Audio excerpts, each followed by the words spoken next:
Hello and welcome. I'm now joined by Mr. James Bevan, British High Commissioner to India. Mr. Bevan, thank you very much for speaking with us today. So first question, you've been in India for a while now and you've been traveling quite extensively as we see, and you're also quite unusually for a diplomat, very active on social media. So tell us, how has your experience been so far? Well, I think this is a great country with great people and a great future. I have done a lot of traveling.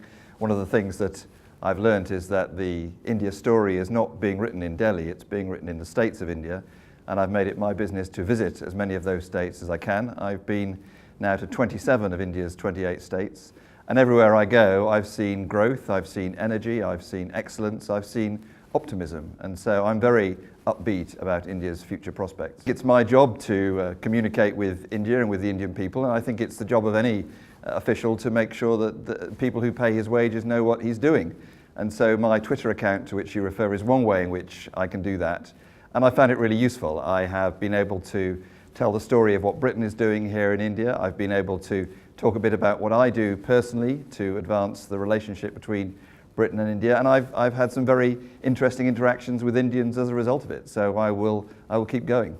Could you tell us a little more about your perception or your sense of the perception of brand UK, and what will you be doing to change that? Well, I think the UK has a very high reputation here in India. British people are always met very warmly. I've had nothing but hospitality and warmth from the Indians that I've met, and I know that's true of all my countrymen. I think British products, British companies, British goods and services have a high reputation for excellence, and those are all good things. I think if you ask me what I want to change, I'd say this. I'd say that whilst I want India and Indians to continue to cherish the historical legacy that we cherish in the UK, Stonehenge, Shakespeare, our royal palaces, I want Indians also to know the Britain of the 21st century, the Britain which is modern, inclusive, diverse, which has a thriving economy, the Britain that is capable of pulling off the 2012 Olympics in London last year, where you saw, I thought, a really good combination of delivery on time and on budget, combined with friendliness and a dash of style. So I think I'd like India to know the Britain of the 21st century as well as cherish the Britain of the past. Britain of the 21st century, can you tell us whether you feel there's a gap in the way people comprehend Britain and what it has to offer in the 21st century, and what could perhaps change? Well, no, I think that India and Britain do understand each other very well. There are good reasons for that. We have hundreds of thousands of Brits who come to India every year. We have hundreds of thousands of Indians who visit Britain every year, and we have a very big Indian diaspora community in the United Kingdom, which is the biggest and the most prosperous and the most successful diaspora community that we have in Britain. So no, I think there are very strong links already between our peoples and our countries. I think that we already understand each other very well. We have the same language, we have the same sense of humour, we have the same legal systems, the same systems of democracy. So there's a very good basis for understanding between our countries and our cultures. But I think that there is a danger with any two countries that unless you keep refreshing the relationship, you can drift apart. And so one of my focuses is on making sure that we build new partnerships between Britain and India and between the rising generation of Indians and the rising generation of Brits. Now let me come to the India-UK economic corridor. Are you looking at new partnerships, new initiatives? What's going to be different this time? Our ambition is to be India's partner of choice. And we want that to happen not just in trade and investment, but in every sphere in which Britain and India are working together. But I think in particular in the economics and commercial sphere, there is tremendous unrealized potential. Why is that? Well, I think it's because there's a natural fit between the Indian economy and the British economy. Put very simply, India wants what Britain has to offer, and Britain has to offer things that India really needs. So, for example, India's key strategic challenge over the next 10, 20 years is development. And for that, India needs infrastructure, India needs investment, India needs education, India needs more healthcare. All of those are things which Britain is first class at and where I think there's scope for partnership. And it works the other way too. We in Britain want sustained growth. What does that mean? It means that we want to increase our trade, and trade is going up with India. We are keen to double trade with India by 2015. It means we in Britain want more investment, and India has become one of the major investors in Britain, and we welcome that. And it means that we in Britain want the best talent in the world, and India has some of that astonishing talent, and we want to have that talent with us in Britain. So I think there is tremendous scope for partnership between our two countries because of that natural fit that exists between our two countries. Right. The economy in Europe is looking up. Europe is actually out of recession now. Britain's economy is looking up as well. How do you see all of this impacting the India story or helping the India story, if at all? Well, it's good news, as you say, that the British economy is starting to grow again. We are pleased with that. We always thought it would because we think that the economic fundamentals in the UK are very sound. We have a very business-friendly environment. We have low tax, a very highly educated population, a very flexible workforce. We're in the right place at the heart of Europe and the heart of the global economic community. So we are pleased that our own economy is starting to pick up. It is good too, of course, for us that in the Eurozone more broadly we're seeing a return to a better economic story, and we very much hope that that will continue.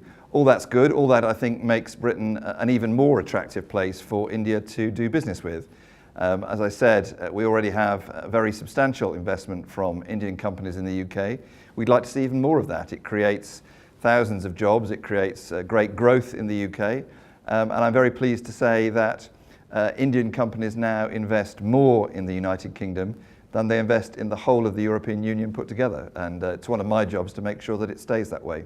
Right. Now, let me come to the visa question. Now, Britain's very keen to attract students from India, but there is also a perception of a very severe and tight visa regime. Now, this may or may not affect students specifically, but how do you see the situation today? Yes, I think the problem is exactly the one that you've identified. I think it's a problem of perception, not of reality. The facts are that Britain is open, that Britain welcomes students, visitors, business people, all legitimate travellers. It's very much in our interest that they should come to Britain, and we want them to come to Britain. The facts are that 9 out of 10 Indians who apply for a visa get one. The facts are that we are continuing to improve our visa services in India, including this year with the introduction of a new same-day service. So the reality is that we actually offer a very good visa service, and we will continue to try and improve it. As for students, we are very keen to attract India's best and brightest to the UK. I'm delighted that thousands of Indians still come to the British universities every year. We want to increase that number. I'm glad they come. I think it's a great investment for them. We have some of the best universities in the world in Britain, and so I think Indians coming to Britain are making the best possible investment that they can in their own future. And I think we have a good offer. The offer is that there is no limit on the number of Indians who can come to Britain to study, provided they speak English and have a place at a university, and that Indians who complete their university education in the UK can work afterwards, provided they get a graduate level job. And I think that's a very attractive offer. High Commissioner, there is a feeling that Britain's current visa regime, particularly towards Indians, is discriminatory, and there have been some actions on that front recently. What's your stance on that? Well, I don't think they are discriminatory. As I said, 9 out of 10 Indians who apply for a visa get one. We're very keen to encourage all legitimate travellers to come to the UK from India, and the fact that hundreds of thousands of them do every year, I think, is proof that the system is working. Right. Now, let me return to the economic climate. What are the challenges that you see in the India side, and what do you feel needs to be done to improve the regulatory and the overall economic perception in terms of investing? Well, I think India does have some short-term challenges, but I think it has some very strong underlying fundamental strengths, which is one of the reasons why I'm so confident in India's future and so keen to strengthen the relationship between Britain and India. When I talk to British business, they always identify the same issues that they want to see addressed so that they can have even more confidence in the long-term perspectives here in India. So they say they want to see greater ease of doing business, and I think there's more that India could do on that level. They say they want to see continued improvement in governance so that there are crisp, clear decisions made that give them certainty. They say they want to see clarity and predictability and transparency on tax. And they say they want a level playing field so that they can compete on the level with Indian companies. And all of those things, I think, are progressing. And the faster that India can continue to address those things, I think the more attractive this environment will be, not just for British companies looking to do business, but for every investor looking to do business in India. Are there any other policy issues that you would like to touch upon?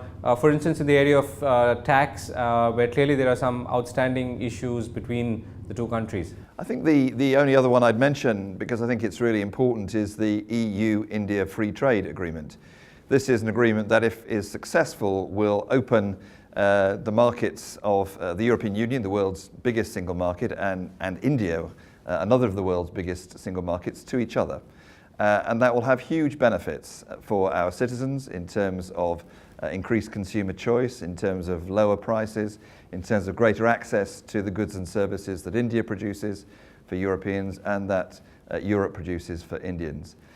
We're close, I think, to an agreement between the European Union and India on that deal. I think it's very important that we conclude that deal. I think it will send a very positive signal to the markets that India and the European Union are serious about developing their relationship. I think it will send a very positive signal that India is open for business, and I think it will have great benefits for our peoples. Right. High Commissioner, is there any or are there any interesting anecdotes that you'd like to share with us from your stay so far, particularly memorable ones? Well, I mean, every day in India provides a memorable anecdote. That's one of the joys of living and working in this beautiful and beguiling country. Just one that I think illustrates for me what it means to be working in India right now. I visited Nagaland a few months ago, and I arrived at Dimapur and was expecting to go on to a very glamorous hotel several miles out of Dimapur, but because the flight was late, I was forced to go into a hotel in the centre of town, which was not the hotel that my people had chosen for me. It was a very small and rather run-down looking hotel right in the middle of Dimapur, and so my expectations going in were not very high. But when I went into the hotel, I was greeted with tremendous warmth and hospitality, made to feel as if I was a member of the family. I had one of the best nights I've spent in any hotel anywhere in the world in that little hotel in Dimapur. And what that showed to me is the bigger lesson that while things in India may not always turn out the way you expect, often, and this is usually the case, they will turn out better than you expect. Right. High Commissioner, you said that you've already finished touring 27 states in India. You only have a couple more to go. So when do you think you're going to finish that part of the journey? Well, I was in Jharkhand earlier this week, which was my 27th state. I'm going to Uttarakhand in a few weeks' time. That will be the 28th. But I will keep going. As I said, the future of India is being written in the States, and I will keep travelling because everywhere I go, in every single one of those 28 states, I've seen opportunities for Britain, and I've seen things that make me very optimistic about the future of this great country. Thank you very much for speaking with us. Thank you.